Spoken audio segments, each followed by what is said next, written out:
Hello mga mi, welcome sa aking short video. Excited ako na i-flex sa inyo etong aking nakita na sale. Poca Warmer, 700 in yen na lang siya, murang-mura na yan. May kamahalan din yan kapag ordinary price pag mabibili ka sa mga ibang store.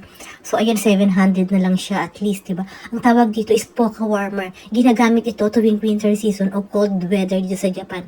So ayan, tamang-tama, perfect timing dahil winter season ngayon, cold season dito sa Japan at nag-i-snow pa dito sa aming area, sobrang lamig.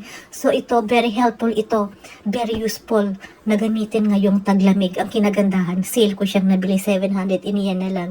So, very useful ito. Madali lang gamitin yan. I-charge mo lang siya kapag fully charge na siya at uminit na, warm na, okay na yan. Hindi mo kailangan i-charge ng ilang minuto o ng ilang oras. Seconds lang umiinit na siya at pwede mo na siyang magamit agad.